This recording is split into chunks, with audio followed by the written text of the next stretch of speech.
Salut, c'est Pauline de Lina. Vous êtes prêts ? On remonte le temps, en douceur, c'est promis. Bienvenue dans Madeleine, la plateforme de streaming où l'on appuie sur pause. Films, documentaires, pièces de théâtre, confidences sur le divan et des séries bien sûr, qui franchement n'ont pas pris une ride. Parker Lewis, le roi du cool et des chemises improbables. Drôle de dame version 70s, elles étaient trois, elles étaient belles, mais surtout très intelligentes. Je vous ai dit qu'on riait ? Le Père Noël est une ordure, une façon de réviser vos classiques, en famille bien sûr. Madeleine, c'est aussi des pièces de la comédie française. Je vous en souffle une, La Reine des Neiges, l'histoire oubliée. Côté patrimoine restauré, beaucoup de raretés qui brillent comme jamais. I Love Quincy Jones, un documentaire de 1981, jamais diffusé en intégralité. Le célèbre producteur de musique est entouré de Michael Jackson, Stevie Wonder, Ray Charles et Sidney Poitier. Tout ça pour 2,99€ par mois, sans engagement sur tous vos écrans. Alors, vous venez ? À très vite sur madeleine.ina.fr.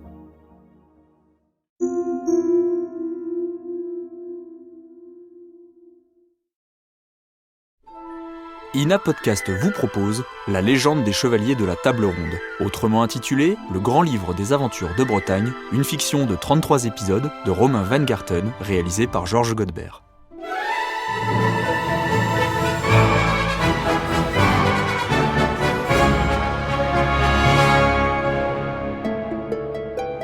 Épouse infidèle du roi Arthur et amante du beau Lancelot, la reine Guenièvre est louée pour sa beauté.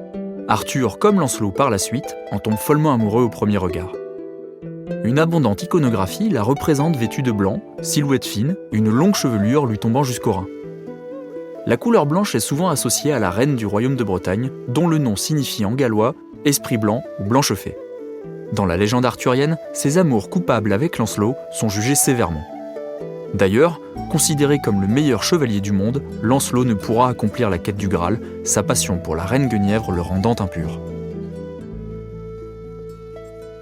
L'histoire d'amour entre Lancelot et Guenièvre est probablement inspirée de celle de Tristan et Iseut, à laquelle elle est souvent comparée et qui la précède. Ce n'est pourtant qu'au XIIIe siècle que le mythe de Tristan et Iseut est rattaché à la légende arthurienne.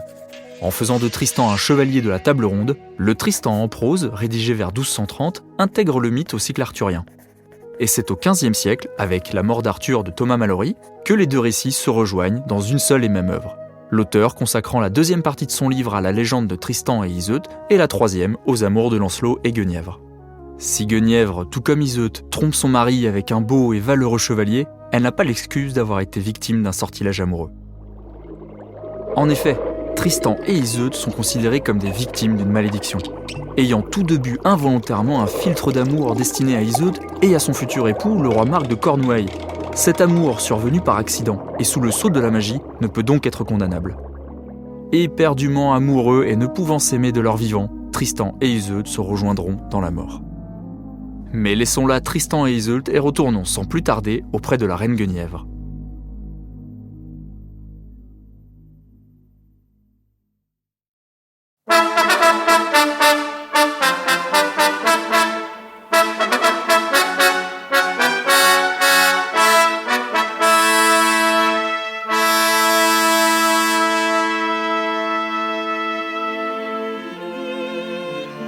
Le grand livre des aventures de Bretagne ou le livre de Maître Blaise.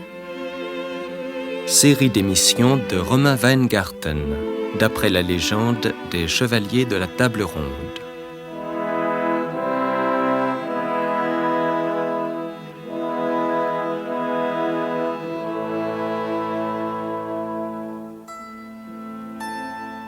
Musique originale de Georges Delerue. Équipe de réalisation, Didier Gervais, Claude Courteau, Monique Vignier, Maryvonne Noël et Georges Godebert.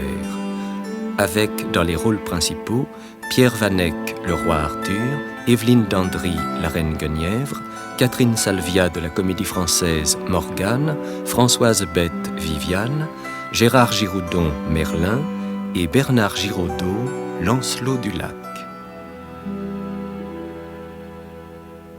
Aujourd'hui, 14e émission, La fausse Guenièvre.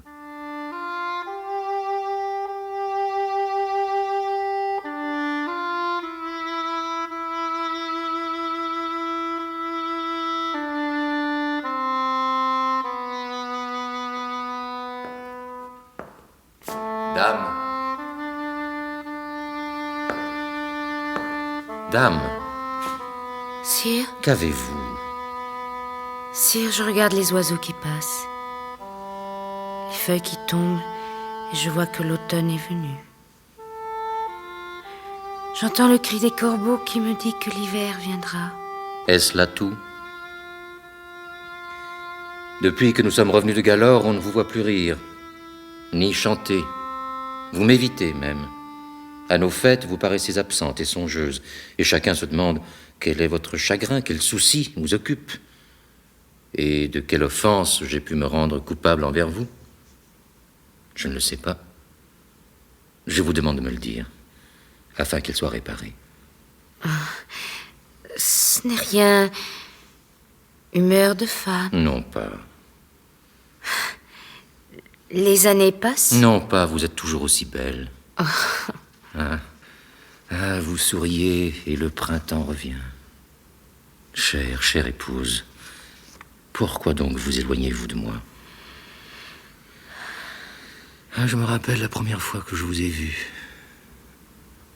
Le moindre détail. Comment étais-je habillée? Vous ne l'étiez pas. Je vous regardais dans le miroir de Viviane et vous ne le saviez pas. Comme c'est loin déjà. Non pas, c'est hier, c'est aujourd'hui. Vous m'aimez donc toujours? Toujours autant? Je n'ai pas changé. Mais vous, peut-être? Non. Sire, pardonnez-moi. À l'avenir, je tâcherai de mieux mériter votre amour. Ne parlez pas ainsi. Sans vous, je ne suis plus le roi. Sans votre sourire, le royaume de l'ogre est plongé dans l'ombre. Sire, même le soleil a besoin de repos.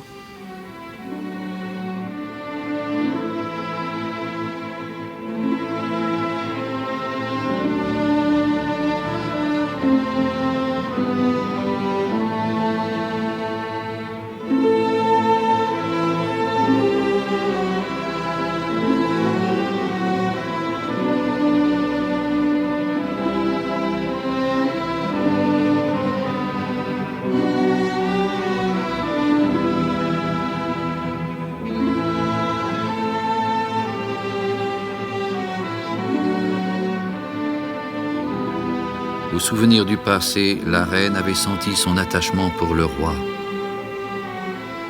Dès lors, la cour reprit son aspect accoutumé. De nouveau, il y eut des fêtes, des tournois, de joyeux festins. Et le roi pensa que les nuages s'étaient dissipés.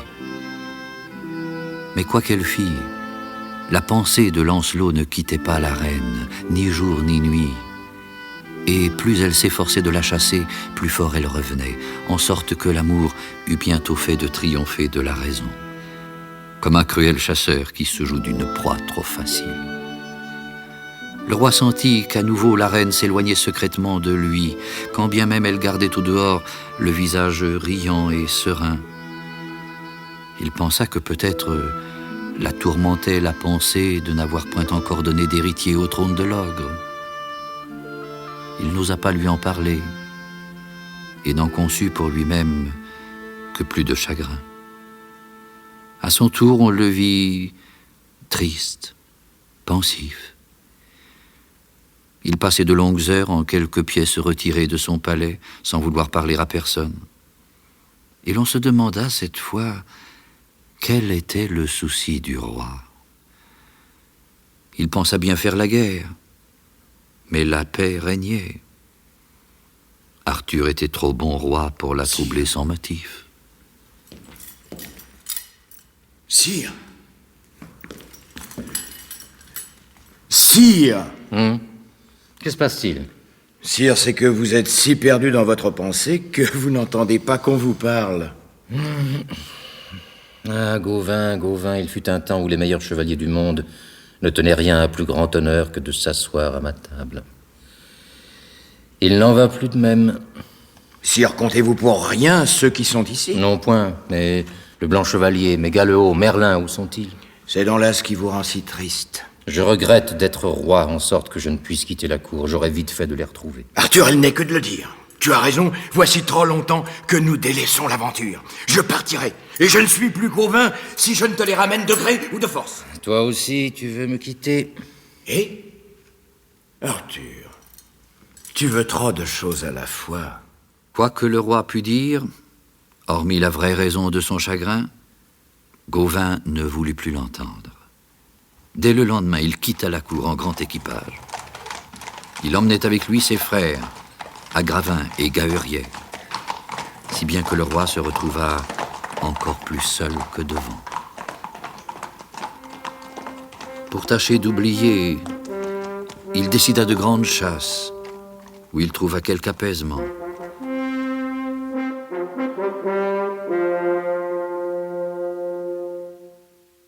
Le destin voulut qu'un jour qu'il s'était aventuré profondément dans la forêt, laissant ses hommes en arrière afin de mieux galoper tout son soûl, le roi s'arrêta à l'orée d'une clairière dans laquelle une tente était dressée.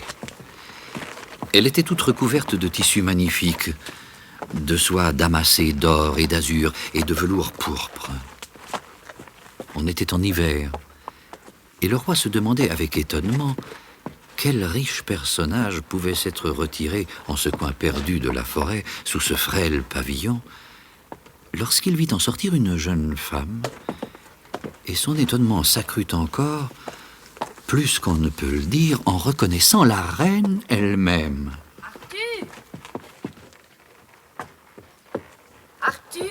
Le roi ne peut en croire ses yeux ni ses oreilles. Il pense qu'il rêve, qu'il est le jouet d'une hallucination. Mais je rêve. Ah, comment? Ne me reconnais-tu pas? Mais que faites-vous ici?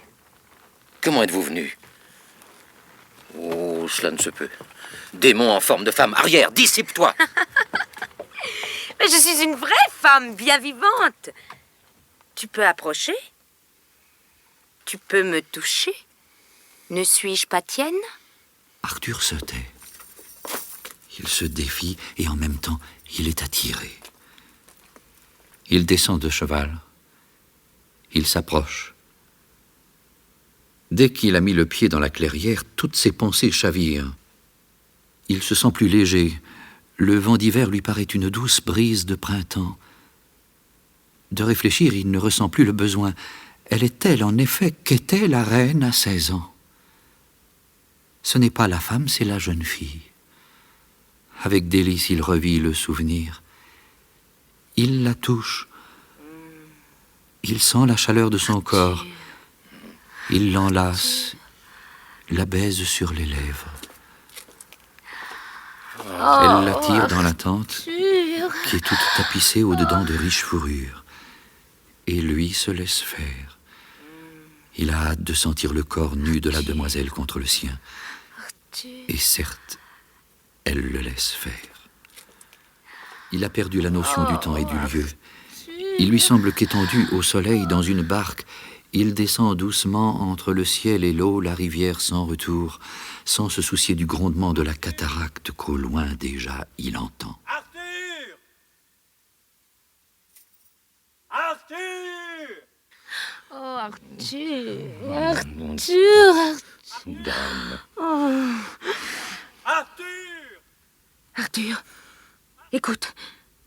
Oh, pars vite. Non, il ne faut pas qu'il nous trouve ici. Je ne veux pas qu'il sache notre secret. Ne le dis à personne. Quand tu seras retourné au palais, même pas à moi. À toi. Allez, pars vite. Reviens demain. Reviens. En hâte, le roi remet ses vêtements. En hâte, il s'enfuit. Il retrouve ses hommes. Et bien vite, il les emmène loin de la clairière. Bien, ma fille. Bien. Vous avez fait ce que j'ai dit. Vous n'avez pas trop parlé. À l'avenir, faites de même, de peur que vous n'alliez dire au roi quelque sottise. Oui, madame. Approchez. Pourquoi qu'ai-je fait, Morgane? La première gifle, afin que tu n'oublies pas que tu es ma servante. Et la seconde, pour la reine. Ah, tenez, monseigneur Méléagant, je vous la laisse. Je crois que vous aviez toujours désiré la reine. Si, je le sais. Eh bien, prenez-la. Avec elle, je vous permets de me tromper. D'ailleurs, je ne m'en vais point. Je regarde. Et faites en sorte, monsieur, que cette sotte n'aille point s'enticher de ce sceau d'Arthur.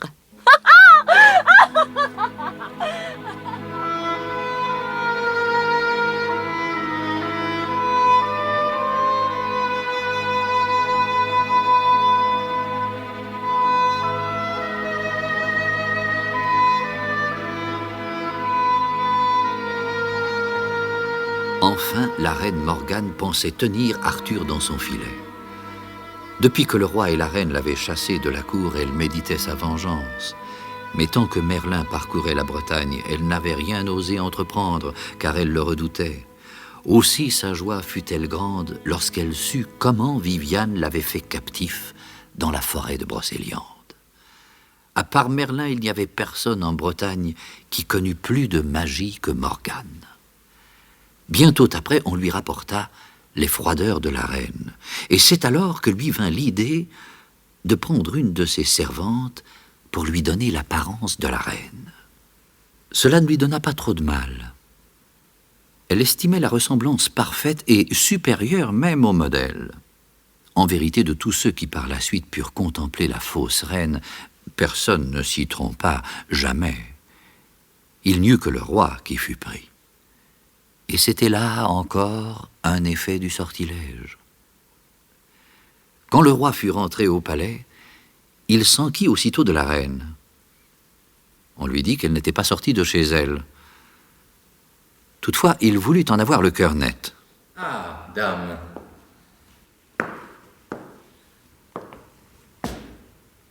Avez-vous fait bonne promenade? Par ce froid? Sire, je préfère rester chez moi.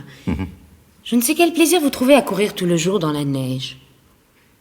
On y trouve parfois un gibier qu'on n'attendait pas. Quel gibier? Sire, pourquoi me regardez-vous ainsi? La journée fut-elle bonne? Oui, sire, elle fut paisible. Avez-vous fait bonne chasse? La meilleure que je fis jamais. J'en suis heureuse pour vous. Si vous le permettez, j'irai me reposer. Faites. La reine trouva le roi étrange. Le roi pensa la même chose de la reine. La nuit remit un peu d'ordre dans ses idées. Il conclut que la jeune fille de la forêt, pour si étonnante que fût la ressemblance, n'était pas la reine, que sans doute il y avait là quelque magie, qu'il ne retournerait pas dans la forêt et s'ouvrirait de ce mystère à Maître Blaise. Mais le lendemain matin, le vent avait tourné de nouveau, et il ne pensa plus qu'à s'en aller à son rendez-vous.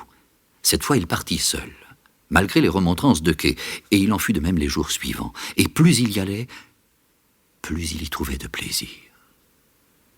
Lorsqu'il fut à point, la fausse Guenièvre commença de lui réciter la leçon de Morgane. Sire, croyez-vous toujours que moi et l'autre sommes la même personne? Cela ne se peut. Alors, à votre avis, qui suis-je? Peu m'importe. Vous êtes l'image de mon amour. Ah, sache, Arthur, que la vraie reine, c'est moi. Tu ne veux pas me croire? Mais celle que tu prends pour la reine, n'as-tu pas remarqué comme elle t'évite, comme elle est froide, comme elle est triste? En effet. Alors, ai-je l'habitude d'être ainsi? Et pourtant, j'aurais bien des raisons d'être triste. Ne pleurez pas. Oh, Arthur, comme je suis malheureuse. Tu ne me reconnais même plus, tu m'as oubliée. Et voici que l'autre a pris ma place. Et là, je suis perdue. Ne pleure pas. Mais que veux-tu dire? Mais cela s'est passé au retour de Galore. On m'a enlevée dans ma tente, on a mis l'autre à ma place. Je ne peux croire cela. C'est vrai! Et sais-tu qui a fait cela pour me nuire? Peux-tu l'imaginer? Merlin. Merlin! Il te hait! Merlin, à qui je dois ma couronne? À qui je dois... La reine, oui! Mais depuis, les choses ont bien changé. N'as-tu pas remarqué comme lui aussi t'évitait? Oh, on ne l'a jamais vu souvent. Je vais t'en dire la raison. C'est qu'en secret, il me faisait la cour. Comme je ne voulais pas céder, il a juré de me perdre. Il a mis une servante dans ton lit à laquelle, par magie, il a donné mon corps et mon visage, tandis que moi, dans le cachot où il m'avait enfermé, j'endurais 1000 morts. Merlin n'a pas fait cela, non, non. Mais aujourd'hui, il est mort. Viviane a su sa trahison et par ruse, elle l'a attiré dans un souterrain où elle l'a muré. Il est mort de soif et de faim et c'est bien fait. Merlin mort? Que dis-tu? Mort! C'est ta sœur Morgane qui m'a délivré. Morgane. Toujours, elle a voulu nous mettre en garde, toi et moi, contre les agissements de Merlin. Mais nous ne voulions pas la croire. Ah, c'en est trop. C'en est trop. Prenez garde à ce que vous dites. Oh, sire, pardon. Oh, de grâce, ne vous mettez pas en colère. Je vois bien que vous ne me croyez pas. Je vous en prie, cessez de pleurer. Mais tout cela est par trop étrange et par trop nouveau. Je ne sais plus moi-même ce qui est vrai, ce qui est faux. Sire, je vois bien que je suis de trop, hélas. Tant pis pour moi, je partirai, vous ne me verrez plus. Tout doux, je ne vous demande pas cela. Lorsqu'il fut rentré au palais, Arthur vint me trouver. Maître Blaise, savez-vous que Merlin est mort? Merlin, mort. Arthur, es-tu fou? Savez-vous que la reine n'est pas la reine? Arthur. Toi aussi, tu me trompes. Mais, Arthur, que vas-tu faire dans la forêt? Maître Blaise, c'est mon affaire. Ah, prends garde. L'ennemi est sur toi. Tu cours à la honte, au déshonneur. Maître Blaise, je ne vous permets pas de me parler de la sorte. Arthur me quitta en colère. La reine vint le trouver. Sire, où allez-vous dans la forêt? Chacun sait à la cour que vous avez quelque amour secrète. Je ne veux rien savoir, mais faites en sorte que cela cesse. Quoi? C'est vous qui dites cela? Vous qui me haïssez, qui me trompez tout le jour, qui, sous l'apparence de la reine, êtes ma pire ennemie. Arthur! Puis ce fut le tour de Kay. Arthur, il faut que je te parle, enfin. Tout le monde ici s'inquiète du roi. Inquiétez-vous de vous-même. Cessez de m'espionner, de faire des messes basses. Je suis le roi, je fais ce que bon me semble. Et j'ai des raisons que vous n'avez pas à connaître. Si. Hors d'ici, Kay, hors d'ici. Je ne veux plus t'entendre.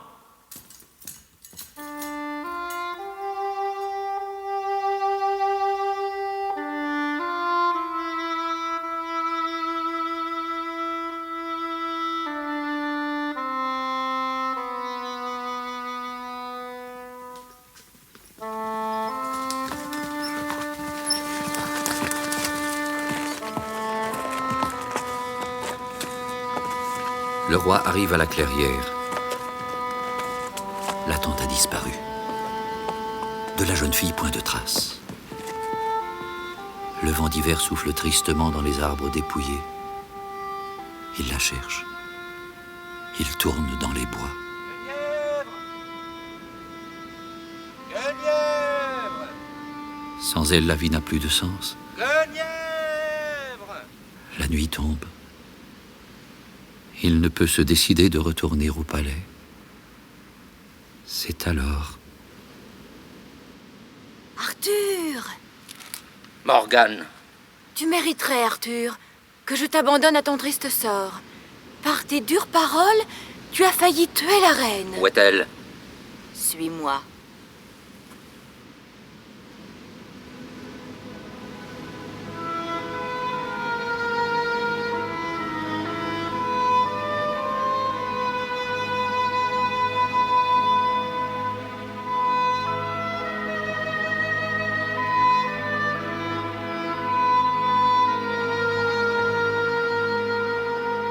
Cette nuit-là, Arthur ne rentra pas au palais, ni les jours suivants.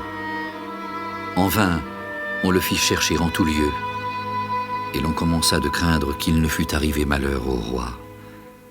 La consternation régnait à la cour et dans la ville de Camelot, où Arthur était aimé plus que roi ne le fut jamais.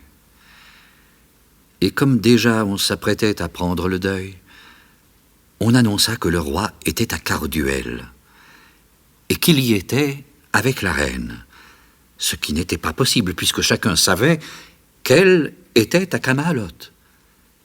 Mais la nouvelle fut confirmée.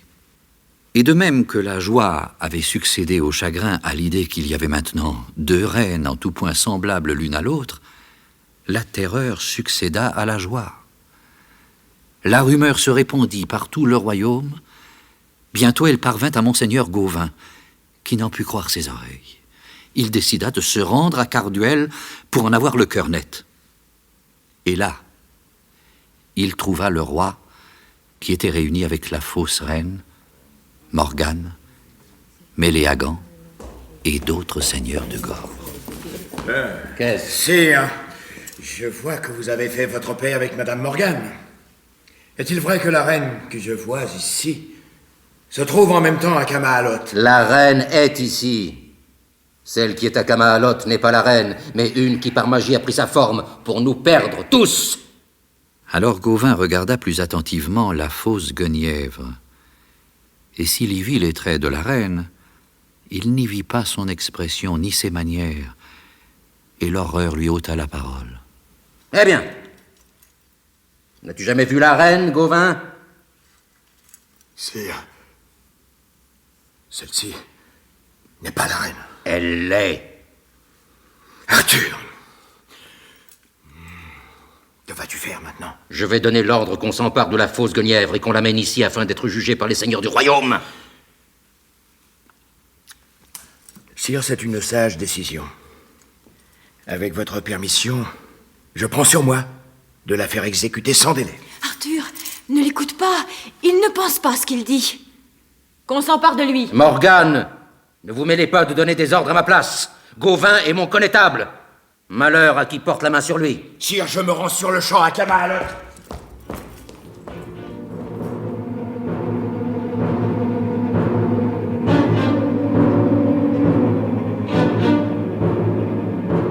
L'effroi et la rage au cœur, Gauvin se rue hors du palais.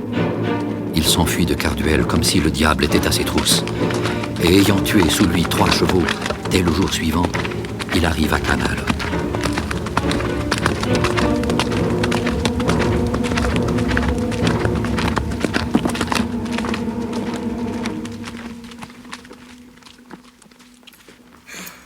Dame!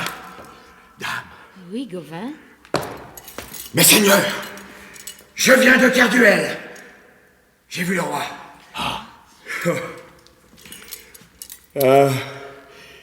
Il y tient sa cour avec les ennemis du royaume.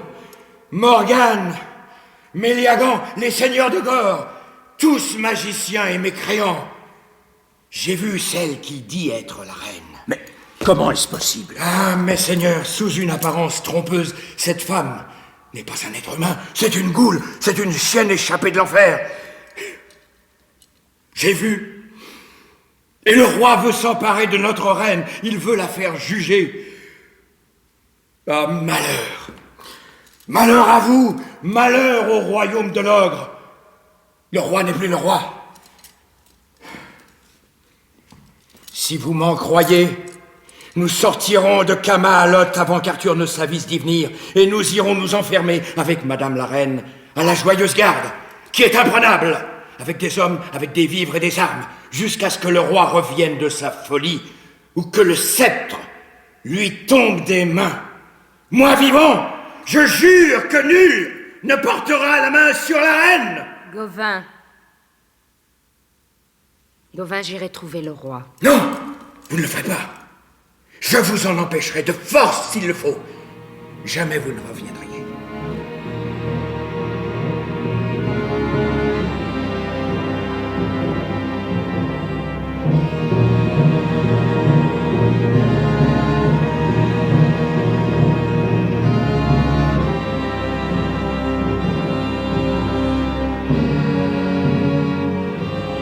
La reine et les chevaliers, avec le plus d'hommes qu'ils purent trouver, s'enfurent à la Joyeuse Garde qu'ils mirent sur le pied de guerre.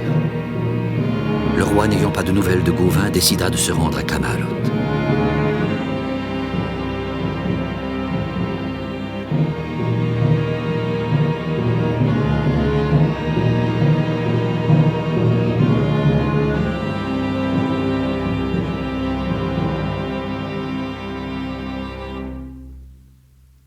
Lorsqu'il entra dans la ville, il n'y fut pas reçu par les joyeuses acclamations qui toujours saluaient ses retours.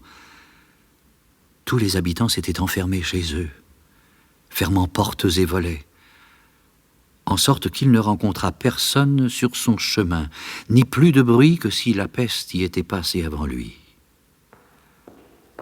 Dans le palais désert, il n'entendit que le son de ses pas. Et quand il sut que les seigneurs avaient pris le parti de la reine et s'étaient enfermés à la joyeuse garde, Trahison. alors il entra dans une Injure. grande colère. Nous irons mettre le siège devant la joyeuse garde. Tel est le crime, tel sera le châtiment.